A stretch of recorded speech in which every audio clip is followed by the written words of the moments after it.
Step right up, dummies, and listen to the stupidest sports show on earth with Rodney Newpol and Tim Van Stratton. Yeah.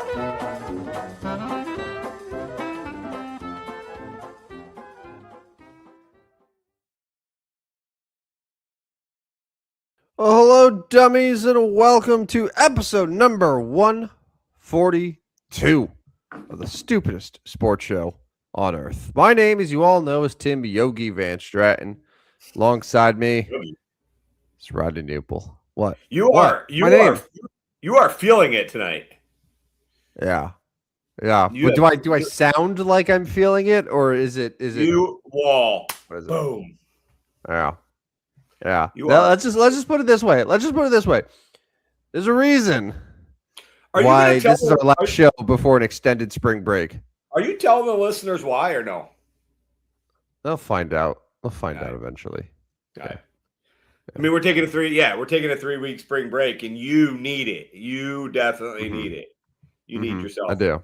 A little R&R, maybe a little beach time. I don't know. Who knows? But anyways, welcome. I'll take the reins. You take a little nap here.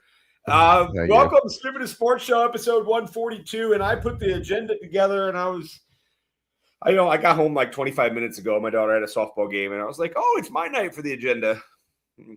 Whipped a few things together, but it looked great, man. It was thorough. It was comprehensive. The order made sense, which I love. It was great. I mean, after the NCAA tournament, I know Masters is fun for a while, not when your teams suck, and we'll get to that in a minute. But like, I guess with the NBA and NHL playoffs, but there's kind of a lull after Sunday, right? Because like playoffs have a few days off. Maybe not. Now that we got play-in, I guess not. Play-in games will start probably Tuesday. So no, we don't really. I don't know. Like I'm still on the NCAA tournament's over. I'm still kind of like looking for the next big thing. Masters doesn't do it as much for me as it does you. I know you love the Masters. You love the Masters.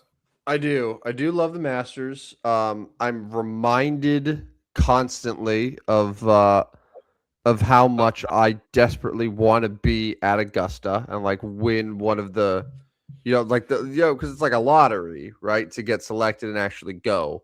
And I'm incredibly jealous every year of those who get the opportunity to see the Masters in person and just to experience it once. And I think once in my life, I've tried every year.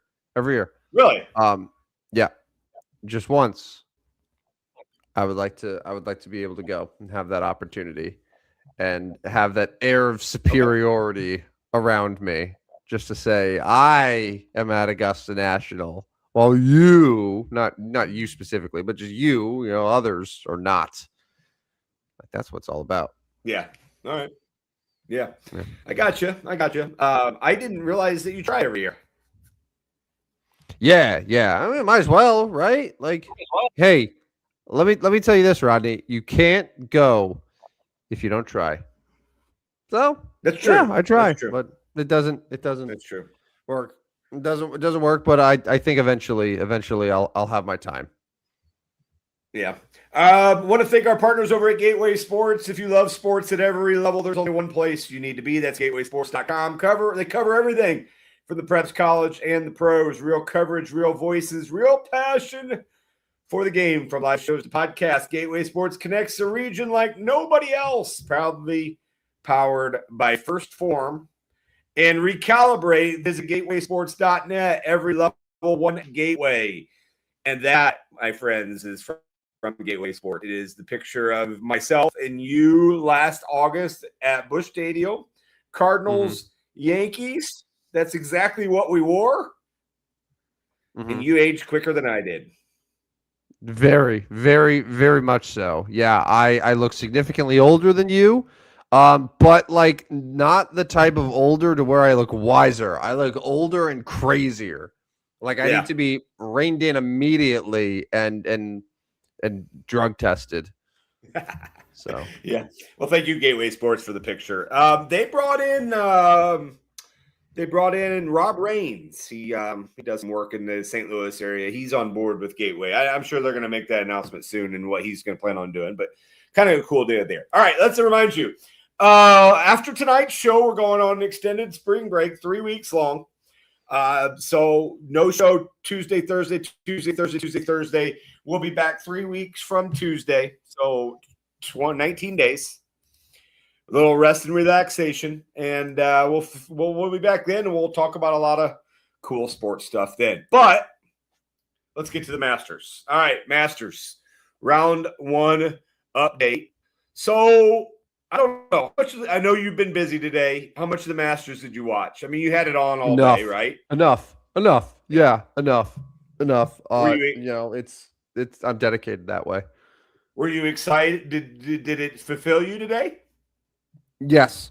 All right. As you know, I've said this for many years when it comes to these major tournaments.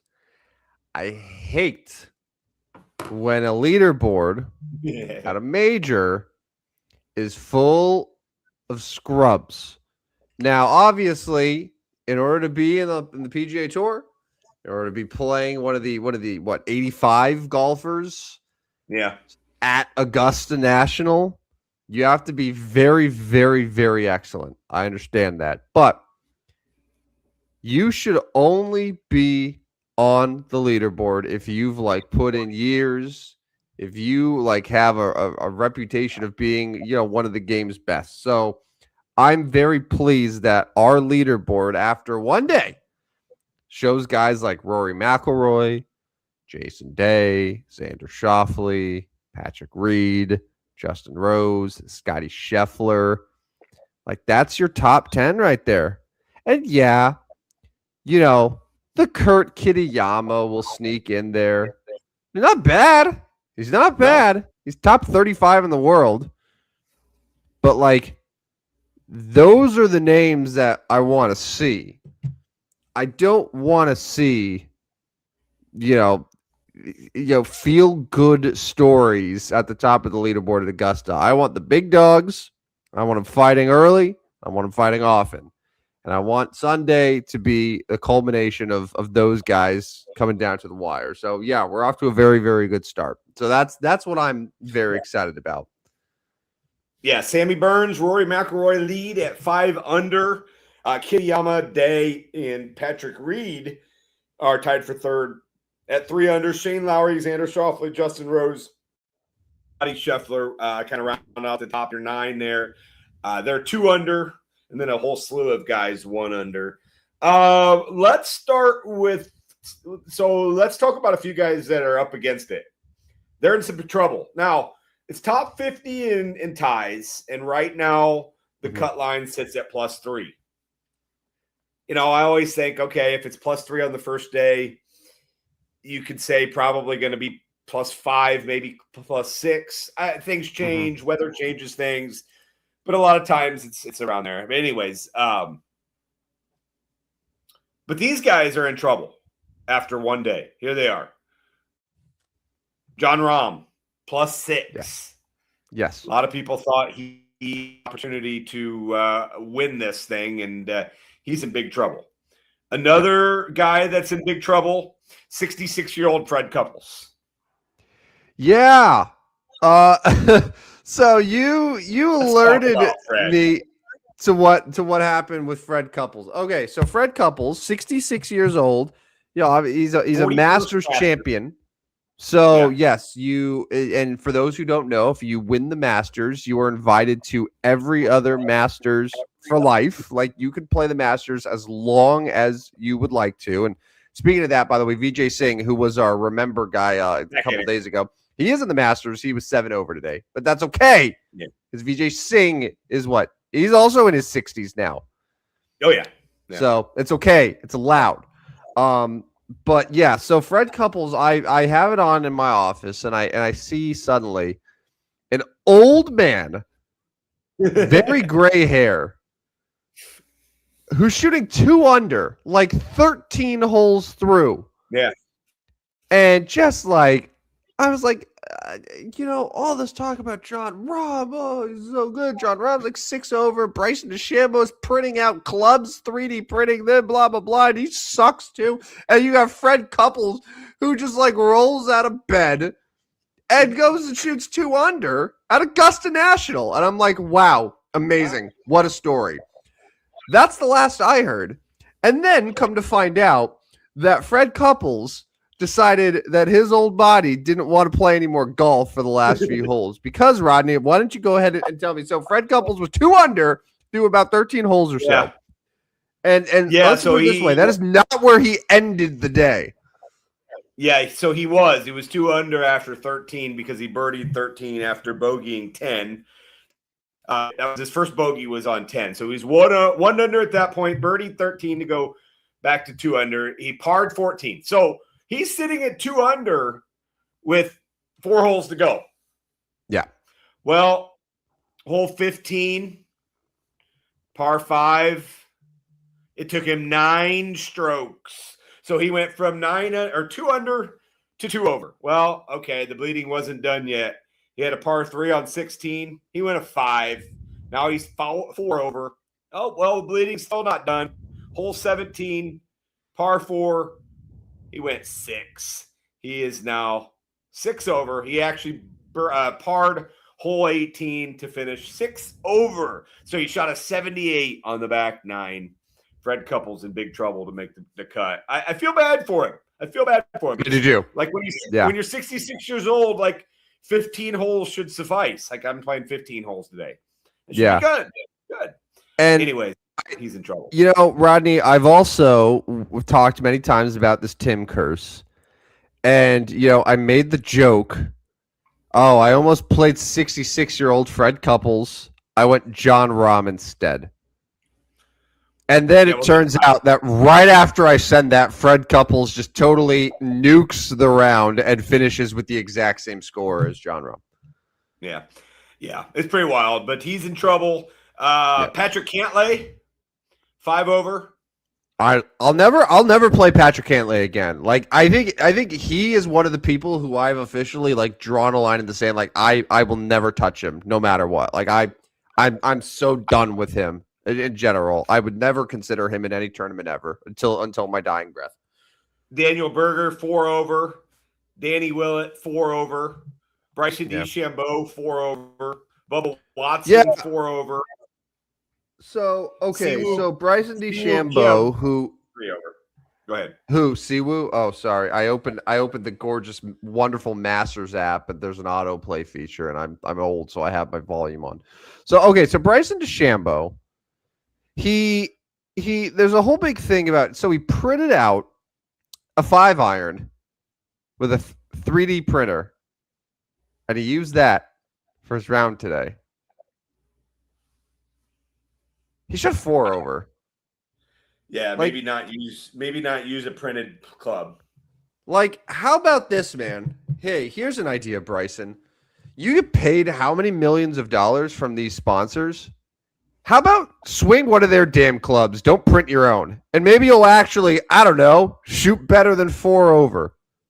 Like, he's the biggest meathead and biggest nerd that I've ever seen on a golf course. I'm so tired of him. Simultaneously, both those, meathead and nerd. Yeah, he had two birdies all day, and he had 3 bogeys and triple bogey. Sorry, triple bogey on 11. Amen corner. Nice job, Bryson. Just like useless. Yeah, Dustin Johnson 1 over, so he's above the cut line right now. Justin Thomas, Brooks Koepka, Jordan Spieth, all even. So they're looking okay going into the final day or for second day, as long as they don't completely bomb. You know what? I like the story, and I like this guy, Gary Woodland, 1 under top 10 right now. I mean, the dude only had a brain surgery and PTSD at the same time. I mean, Tommy Fleetwood. Go ahead. No, I was just going to say with Gary Woodland, he won a tournament a few weeks ago. It was his first win in any tournament since his U.S. Open in 2019. Like an incredible story. So like seeing him sort of return to form this late, and like now he's contending at the Masters. He's not going to win it, but like seeing him there, like he's one of the good guys in golf for sure. very happy. Like after I just spewed anger at all the guys that annoy me, like Gary Woodland is one of the guys that I'm very much a fan of, and I'm happy to see him contending. Tommy Fleetwood kind of annoyed me today. He was 4 under after 9. I bet him. I picked him to win it, and then he bogeyed 10. Yeah. Went on to bogey 16 and 18 and finished just 1 under. Not a bad round. I'm not mad at him for his round. He had so much promise that he was going to be at the top of the leaderboard, and he's not out of it. It tied for 10th, but that was the guy I think missed some opportunities. Rory actually finished quite strong. Rory was 2 under going into 13, and then he went 3 straight birdies to get to 5 under.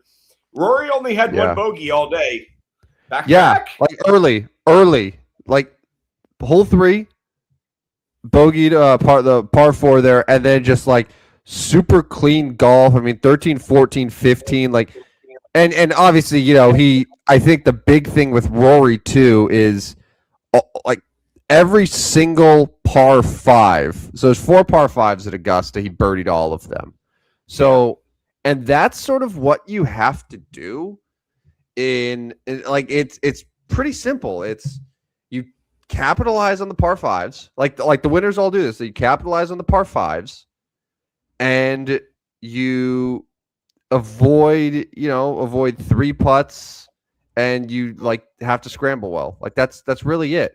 That's really it. You score on the par 5s and you're able to save yourself on the other holes. Like you're gonna have a really good score. Yeah. Like that's it. And that's exactly what Rory did today. And it's funny. Like I think after seeing him win last year, I wasn't really thinking about him at all in the sense of like, okay, he got the monkey off his back. I think the pressure. Like I don't think he really has that chip on his shoulder. But maybe that was the wrong approach. Maybe the approach was, okay, now he's not in his head, and now he can just go out there and play. And it's basically he's like swinging with house money now because he has the career Grand Slam. He won Augusta last year. Clearly, like he plays very well at this course. He just couldn't finish. But like, so now you got a Rory McIlroy who isn't feeling all that pressure, who could just go out there and play and perform and maybe be a back-to-back champion. That would be amazing. It would be, yeah. All right, let's go to Tim. Why don't you tell the listeners how our team's doing? Our Masters team is all right. So, you want the good news or you want the bad news? Let's start with the bad news. All right. Bad news is we have 6 guys on our team, none of whom are under par. Okay. The good news is we have 6 guys on our team, and none of whom are below the projected 5 over cut line. So just a reminder that Rodney and I on Tuesday, we crunched the numbers, we did all the research, all of the things necessary that it takes to take down these $1 million contests on DraftKings. And we turned out 6 guys. Of course, Bryson DeChambeau, that was Rodney's pick. That was our team leader. Victor Hovland, who, by the way, in our contest here, Victor Hovland was at sub 6%. Yeah. We need him to take off tomorrow. Terrell Hatton. Yeah, and let me give you the ownerships, too, for these guys. So Bryson DeChambeau was just under 20%. Victor Hovland was 5.8%. Terrell Hatton was about 7.5%. Siwoo Kim, who was my pick, that was our last guy. He was 17%. Cam Smith was 5.6%, and then Max Homa. Are you ready for Max Homa? 2.5% ownership. So those are our 6 guys. And he's our best player right now. So far, yes. So yeah, we have these 6 guys. We built the team. I was like, I love this team. There was risk, but it was a boom or bust team. So far, it's mostly bust, as is the case typically with these golf lineups. But hopefully, these guys can go out there tomorrow. They shook the cobwebs off. Go out there and like if all of them are even par, I think they'll make the cut. Yeah. But ideally, I'd like them to, get some birdies. rack up some points, maybe put themselves in contention a little bit because I want to sweat. Like you and I were going to hang out on Sunday, watch a little bit of the final round. Like I very much want to be stressed out of my mind during that round because of all of the thousands of dollars potentially at stake. So I'm going to make a prediction. Yeah. This team at the end of tomorrow will have all 6 guys in the top 30.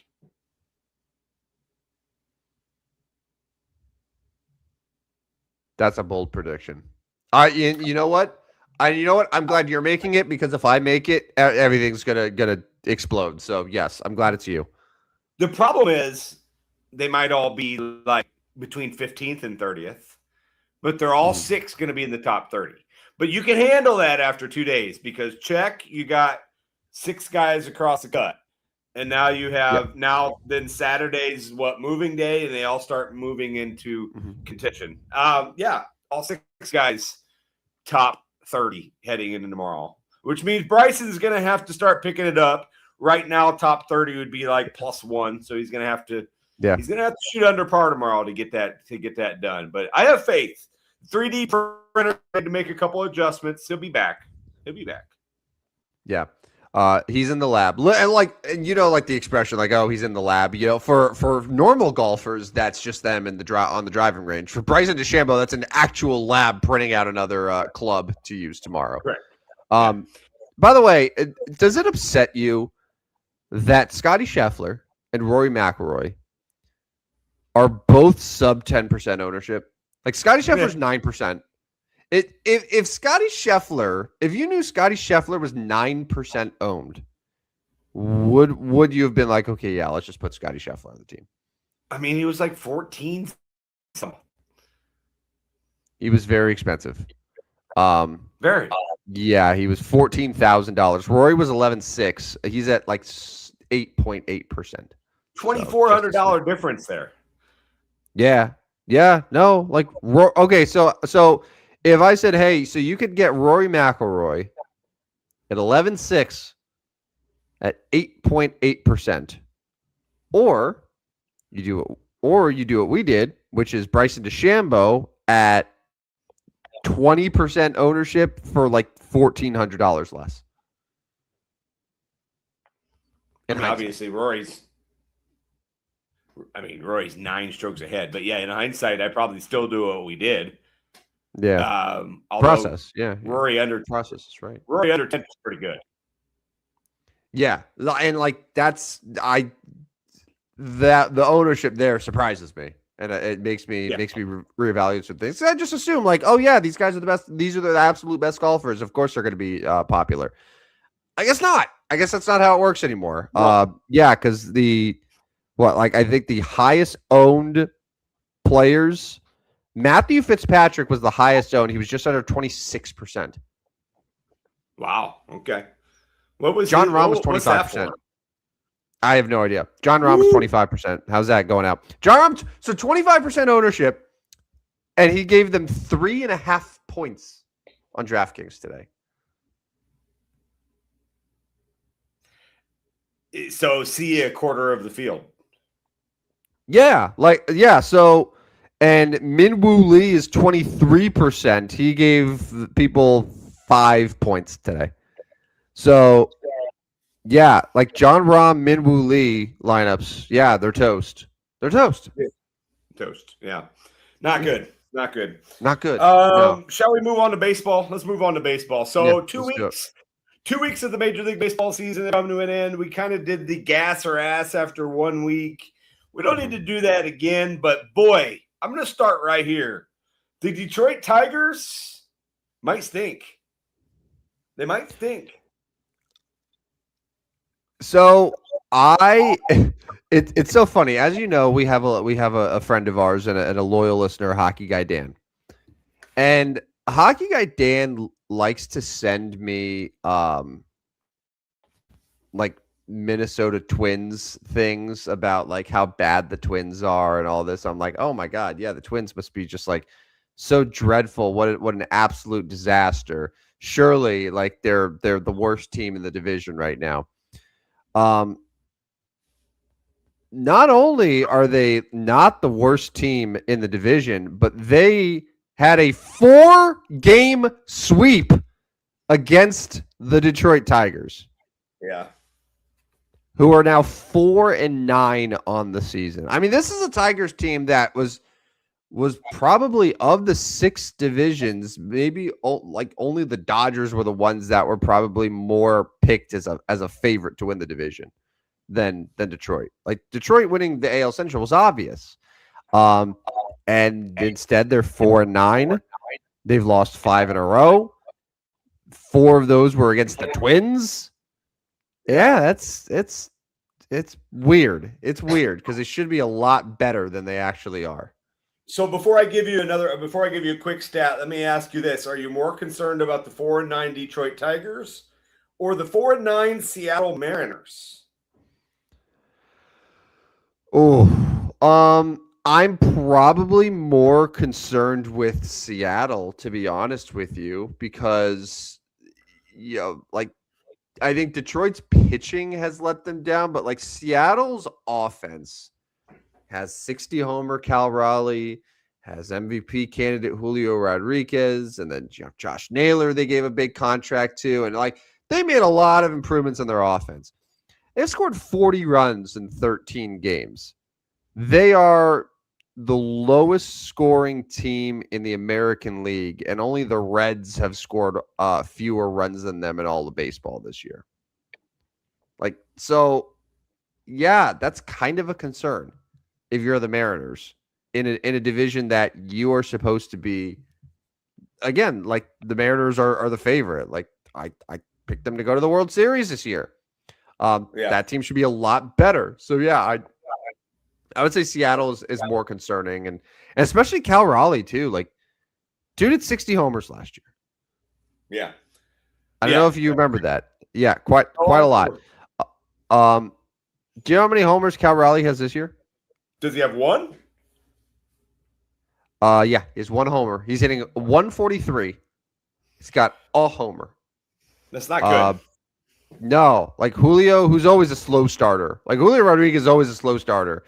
But like, there's slow starts, and then you're hitting 143 with no homers and 2 RBI. You have an OPS of 393. An OPS of 393.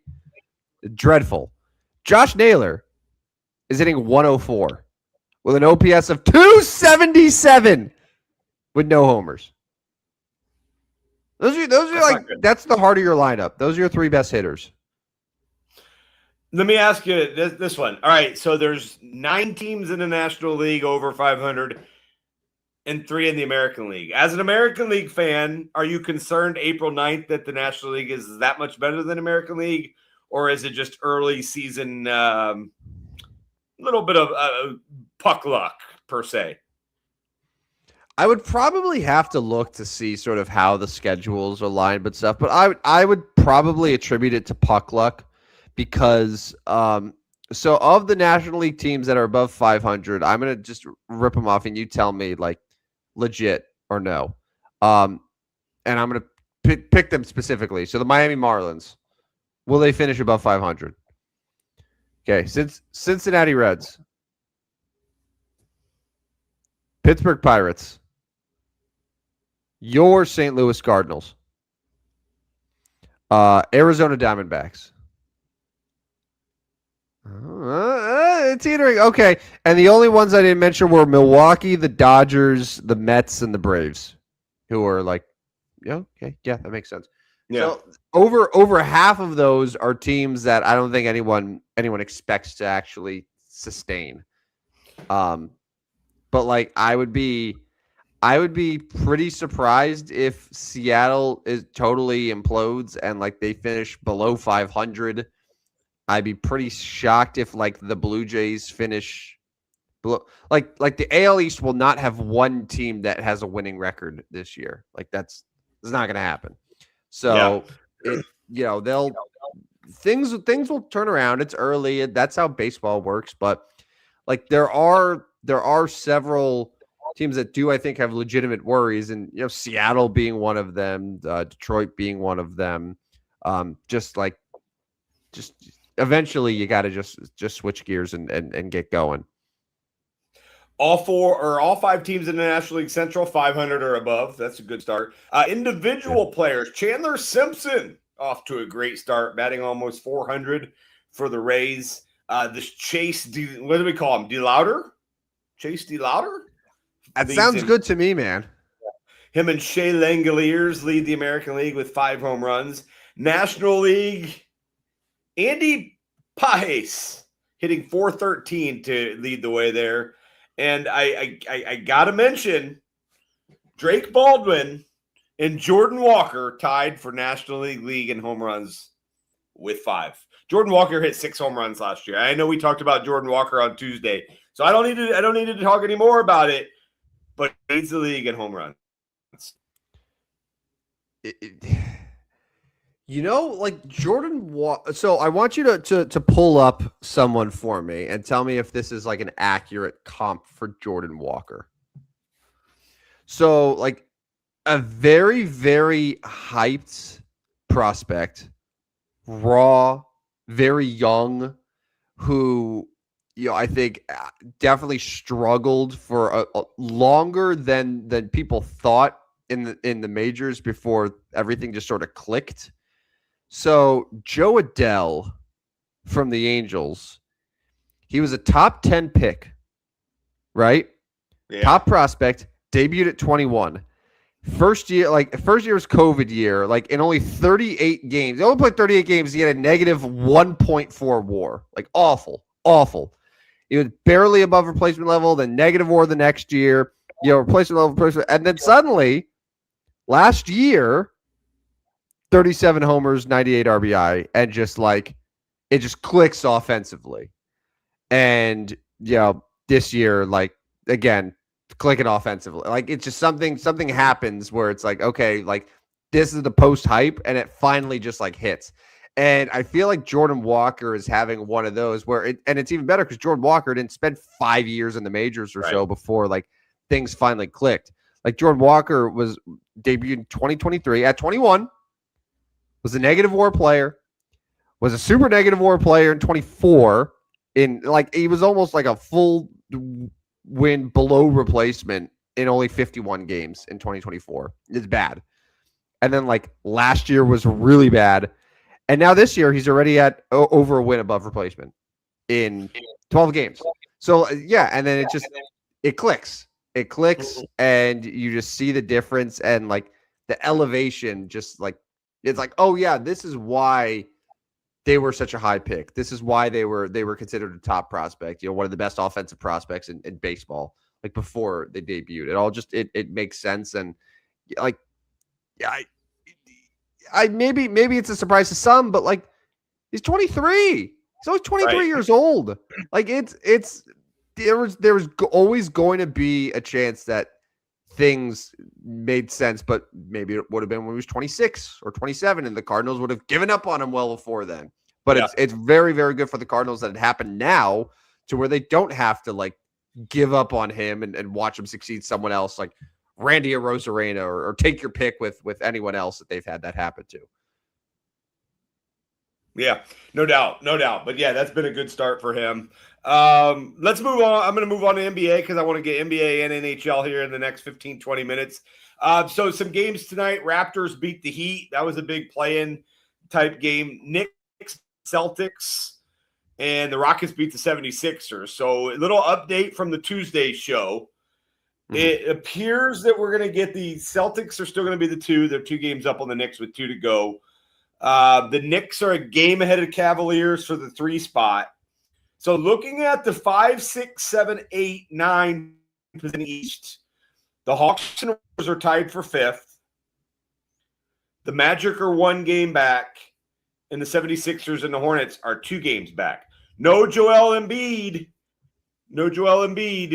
Hornets, we talked about them several times.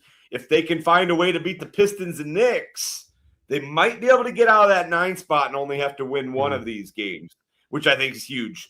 Philadelphia's got the Pacers and the Bucks. So I'm not sure we're going to get them.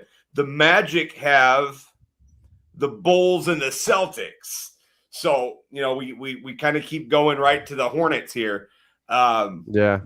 They're still in trouble. They're still looking like they're going to be that 9th seed. But the good thing is they are 2 games ahead of the Miami Heat with 2 to go. So they're going to host that game. They're going to host the Heat. Mm-hmm. But Hornets kind of up against it. They're probably going to have to win 2 games to get into the playoffs. I'm really, really, really hoping it's not the case, but I feel like this is all leading to the Charlotte Hornets. There's all this hype they've had this season where they spent weeks as one of the best teams in basketball, only to lose to a very mediocre Miami Heat team just based on experience. Like they just get like Pele Larson has 26 points and Miami wins. Like it's like this is what it feels like it's coming to. I would love for Charlotte to actually make the playoffs and have them go 7 games against Detroit. That'd be great. But yeah, I think I know what the Heat do when they're in this spot. Steph Curry didn't play tonight against the Lakers, so we got robbed of a Steph versus LeBron situation, which I know late in the year, I don't know how big of a deal that is, but anytime those two are on the floor against each other.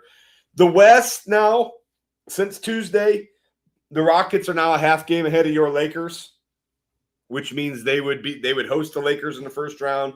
Lakers, Rockets, still, I guess, within shouting distance of the Nuggets at a game and a half out. But 1 and 2 is definitely up. It looks like Phoenix has the 7 locked up. Golden State appears to be pretty much locked up at the 10. And then we got Clippers and Portland in between fighting for 8-9. Not a lot of movement since Tuesday, obviously, but we're starting to get the final few games here. Tomorrow in the NBA, let me just run down these games because there are some doozies. And I mean, like, opposite, like doozy bad and doozy good. Here's tomorrow's schedule. It's a full schedule. Yeah. Heat at Wizards. Who cares? Oh, bad. Pistons Hornets, pretty good game. That's a good game. Cavaliers Hawks, pretty good game. Very good game. 76ers Pacers, no thank you. Nope. Raptors Knicks is interesting because the Raptors still are trying to move their way up. Mm-hmm. Interesting there. Knicks still have to kind of hang around. Pelicans at Celtics, no thank you. Nets at Bucks, no thank you. Mavericks at Spurs. No, is Wemby playing? Probably not. Cooper flagged against Wemby. We don't even get that. So, well, real quick there, because the Spurs have the 2 seed clinched. Yes. In theory, they have nothing to play for. But Victor Wembanyama is sitting there with how many games played now on the season? 63. So Victor Wembanyama, who's dealing with a rib injury, is questionable to play. He has some right. So this is the question: do the Spurs play Wembanyama, and they can't just like start him and immediately remove him because there's also like you have to play at least 20 minutes in those games to count. So he would have to play at least 20 minutes in each of the next 2 games, and hope that he doesn't further aggravate his injury to make him eligible for Defensive Player of the Year, all NBA teams. Or do the Spurs say, no, we need to make sure he's fully healthy for the playoffs? And the fact that we have to have that conversation is why this 65 game rule should be dead and buried forever, immediately. Yeah, that's kind of wild because like Defensive Player of the Year is Wemby. It should be. Yeah. I was trying to look up, though, Cooper Flag made his amount. I wondered if he was anywhere close. He's got 68. And let's talk about that real quick. I feel like Dallas told Flag, all right, you need to go crazy these last few games and stamp your Rookie of the Year. Because, like, he was good, really good for most of the year. But, like, these last few games, are they just literally giving him the same score every time and maybe you go. And now he only hit at Phoenix, so maybe not. But he went 51, 45, and 25 in 3 straight games. That's pretty good. Yeah, pretty good. no, He was averaging 40 something a game over a 3-game stretch.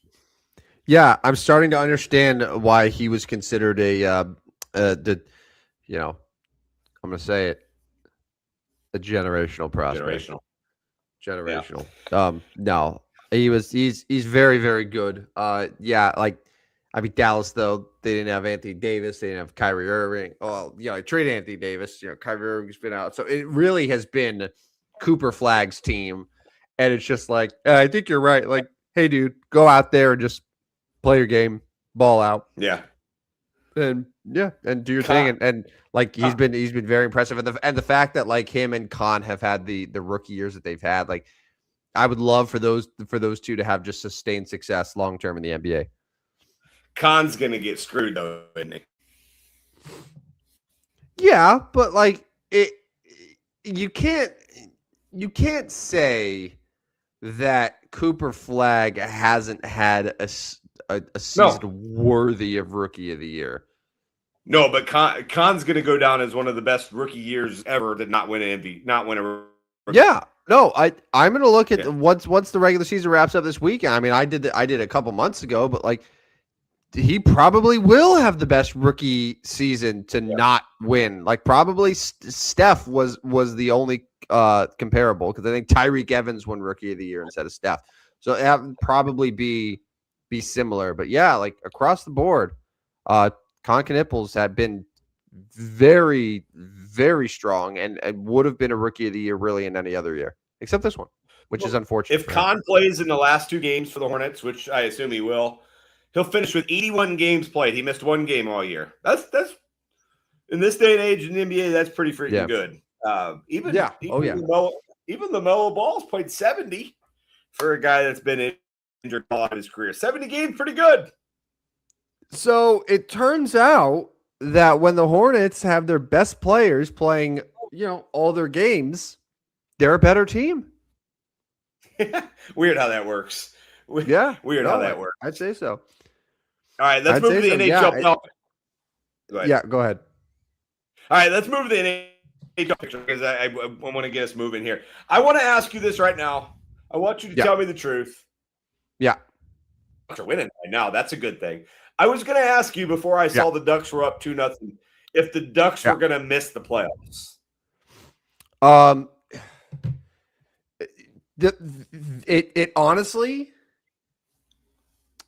It honestly feels like they are doing everything in their absolute power to miss the playoffs. They have been an absolute train wreck of a team for the last 6 games. They're trying to just get any sort of juice that they can. It just nothing seems to be working. Tonight's a good start, but the problem is like I've seen them blow leads during this 6-game stretch, something that they weren't doing at all this season. I'm seeing them get down and just total inability to come back, which is something that they haven't done all season. Like they've been consistent, like comeback, like never out of any game, and then being able to just like, if up until I think a few weeks ago they were unbeaten when they had a lead after 2 periods, and then I think that they've been beaten 3 times in the last couple weeks when they've had a lead after 2 periods. So it's just everything is falling apart. Tonight is an absolute must win. They've had a good start, but if they lose tonight against San Jose at home, they are putting themselves in a very, very difficult position, because then they got to go on the road to finish the year. They got to go to Minnesota. They got to go to Nashville. It's going to be very, very tough. And it would be one of the biggest choke jobs in recent memory. Because like a couple weeks ago, man, you look at, all those hockey nerds that do, playoff probabilities, blah, blah, blah. I mean, this team was legitimately sitting at like a 99.6% chance to make the playoffs. Yeah. And I'm getting texts. I get promotional texts from the Ducks that are like, pre-order your playoff tickets. I'm like, bitch, you better make the playoffs first before you send me texts saying, get your tickets. How about I'm looking at I'll get that X next to your name first in the standings, and then you can send the promotional texts. Yeah, I mean, I'm Ridiculous. looking at the Predators and the Kings are knocking on the door, and as you said, the Yeah. Ducks are at Nashville to finish the year. Yeah. Woo! Yes, Yes. you've got to win tonight. Have to win Yes. tonight. Have to win. Have to win. Not only like obviously, a win tonight that helps you a ton. You pretty much eliminate any chance the Sharks have to do it. So that's just one less team that you have to be concerned about in the standings. But yeah, like and Nashville came to Anaheim a couple nights ago. Okay, good. You're hosting Nashville. This is a huge opportunity for you. Yeah, and you lose 5-0. And in maybe the most pathetic like effort where it's a scoreless game and then you give it 3 goals in the second period, one of which is shorthanded. Like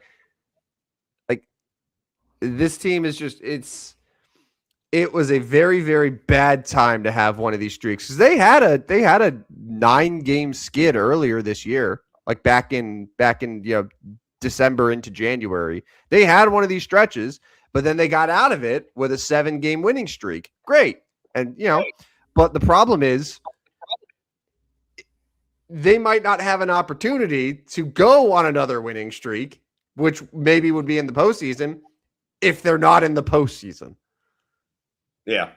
Yeah. So for sure. you got to get there first before you turn things around. So it's been real freaking dicey, and I hate that it is like coming down to the wire because it was looking like a sure thing really for months. And so they have to win tonight. They got to. That's it. Yeah, good start, 2-0 against the Sharks. So rest of the playoff picture, Colorado clinched the 1, Dallas and Minnesota are in the West. If you look at the East, Carolina, Buffalo, Montreal, Tampa, and Pittsburgh are in. Boston looks like they're going to get in. And then it's Ottawa, Philly fighting with Detroit Islanders, Blue Jackets, Capital all bunched up. So we are going to have some meaningful hockey over the weekend to wrap up the playoff picture and get playoff hockey starting next week. By the time we come back, we'll be in like round 2, maybe even the final, maybe even the Eastern Western Conference Finals by the time May 5th gets here. But anyways, that's kind of a look at the NHL playoff picture. I'm assuming that the St. Louis Blues losing at home to the Winnipeg Jets tonight probably means not officially, but yeah, it kind of feels like it, huh? I mean, they have 8 potential points left. They're 6 behind the Predators. Predators win 1 more, and they're up 2-0 right now on Utah. Like that's pretty much going to do it. How do we feel about the LA Kings having 19 regulation wins this year and being a point out of the playoffs? Interesting, huh? They've played 77 games. They've won 19 in regulation. And they are knocking on the door of a playoff spot. What type of system is this? Yeah. Just get to overtime, baby. Just get to overtime. Just get to overtime and you're getting 82 points. Yeah, and listen, like I understand like the Ducks are 8-0 in shootouts this year. They've had fantastic overtime success. So like the Ducks are definitely like they're the opposite of the Kings where they get to a ton of overtime games, but they're actually winning those games in overtime and shootouts where the Kings were losing them. So like I'm not on talk, but like it's a ridiculous system in place. And the fact that like those teams could be, and there's so many teams in the West that have more losses than wins overall, and they're going to be in the playoffs. It's odd. Blackhawks didn't make it again. Which is weird because every other team that picked behind them in the Connor Bedard sweepstakes is in a postseason contention. So I don't understand what happened. I was told that it was Connor Bedard's league, that the Blackhawks were going to run everything. It was generational all around. Do you think they need to win another lottery or 3? It's or 3. We'll find out. We'll find out soon what that lottery looks like. But the Blackhawks, second worst record in all of the National Hockey League. Vancouver. Boy, Vancouver was bad. Yeah, no, Vancouver's a disaster. But like, also just on the Bedard front, real quick before we move on here, like Connor Bedard's been pretty decent. What, he's 70-something points for the year. Yeah. Yeah. Macklin Celebrini's 19 years old and has 108 points. That's generational. Yeah, like Macklin Celebrini, I think, is who everyone thought Connor Bedard was going to be. Like all of the hype and everything going into that draft. Like I think they expected what we're currently seeing with Macklin Celebrini. And I think like we had all the Bedard hype, so like there was less talk around Celebrini, and he goes to San Jose, and it's not as big of a thing. But like he's a 19-year-old kid with 42 goals and 66 assists. Like he's a legitimate MVP candidate. Yeah. And taking a Sharks team that I think was behind Chicago in the rebuild timeline, and like San Jose is 3 points out of a playoff spot. Meanwhile, the Blackhawks haven't been close in Bedard's 3 years. Right. Not even a little bit close. So yeah. Tell me about that. Connor McDavid's going to win the point title again. Nathan McKinnon looks like he's going to win the goals, and Connor McDavid is going to be the top assist guy. No surprises there. All right. Let's remember somebody. We got about 7 or 8 minutes left here. I want to remember somebody. I want to spend some time. This guy deserves some time. Let's remember Matt Kemp. Oh, Matt Kemp. Yeah. I remember Matt Kemp. Yeah, and I think all listeners will remember Matt Kemp because he only finished his career 6 years ago, 2020. He finished. So Matt Kemp played for 5 organizations. He was with 6 different seasons where he was with the team. So he was with the Dodgers twice. So 2006, 2014 Dodgers. Stayed in the NL West with the Padres. Yep. Went to the NL East and went to the Braves. Went back to the Dodgers in 2018. And then was a season with Cincinnati in 2019. And he finished his career in Colorado in 2020. Yeah. Matt Kemp, Cincinnati was the only 300. one I didn't remember there. Yeah, I was going to look at his Cincinnati numbers because I don't remember a whole lot of the Cincinnati years either. Let's see here. He was traded along with Yasiel Puig, Alex Wood, and Kyle Farmer. Oh, okay. May 4th, he was released by the Reds. So he didn't even really – he got 60 at-bats with the Reds. That's why we don't remember it. But 20 games. I want to remember Matt Kemp's really good years. Because he's a 3-time All-Star. He's a 2-time Gold Glove. He's a 2-time Silver Slugger. He won the Hank Aaron Award. He won the home run title in 2011 and the RBI title in 2011. That was the Albert Pujols won it in 11, right? No, 2011 was a controversial one. 2011 was Ryan Braun. Yeah, okay. Yeah. Where Ryan Braun was the MVP. And then a couple months after Ryan Braun won the MVP, there were some issues with his drug test. Yes. Yeah. So Ryan Braun got 20 of the 32 first place votes that year. But Matt Kemp, so that season, Matt Kemp had more homers, more RBI, more runs, more steals. He had a 39-40 season. He was 1 homer away from a 40-40 season. His OPS, he had a OPS behind Braun, but by like 0.008. It was 994 to 986.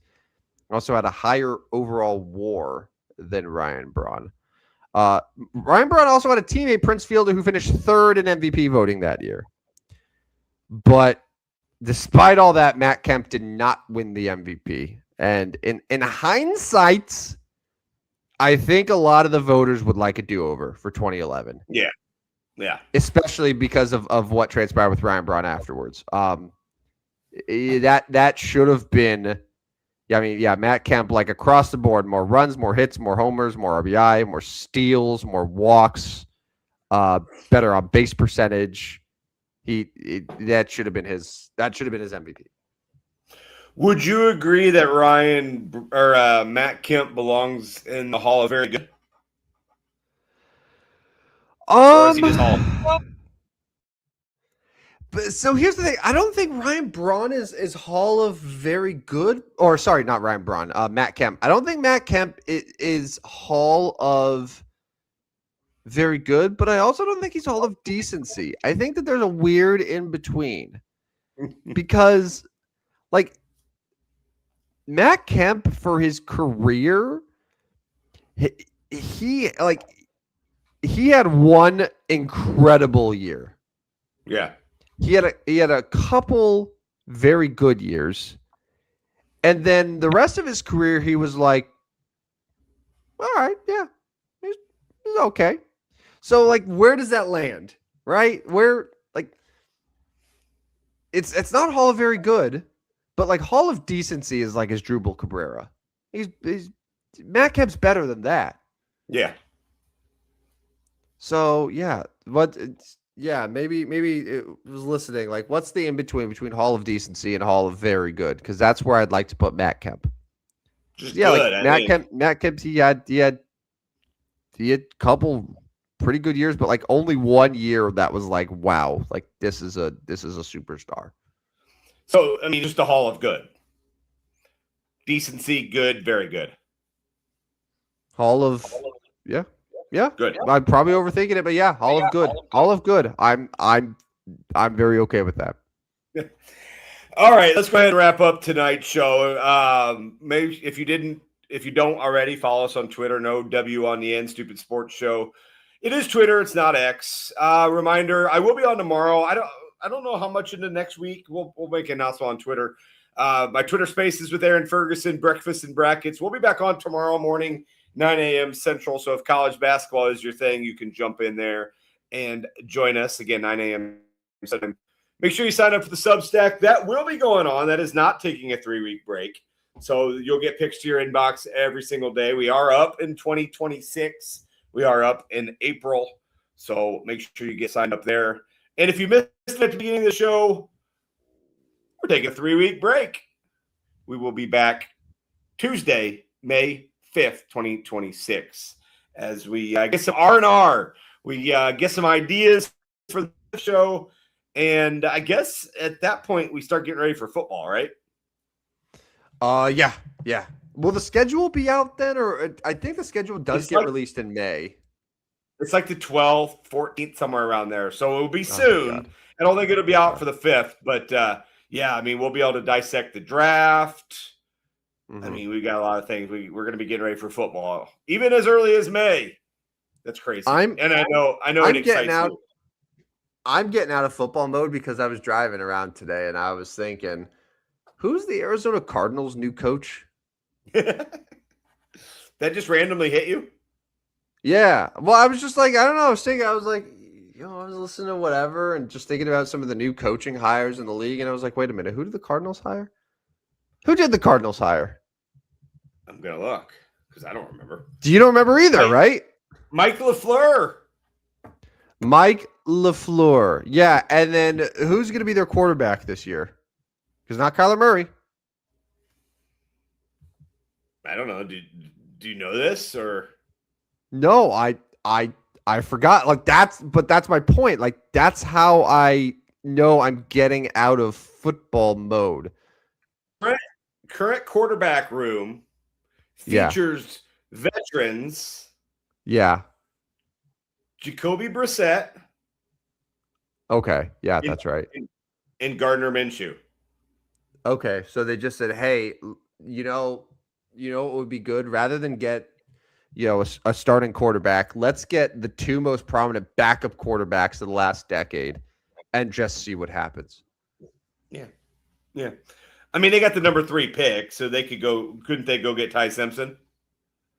They're not going to take him third overall. I guess nothing's off the table, but I haven't seen any indication that they would take a quarterback that early. I think the Cardinals would do, if anything, the Cardinals would do like what the Giants did last year, where they would take the best player available at 3, and then maybe they trade back into the first round late and get a Ty Simpson like the Giants did with Dart. I think that would probably make more sense because it's not like the Cardinals are a quarterback away. Like let's get real here. No, they're not. Anyways, well, that should about do it.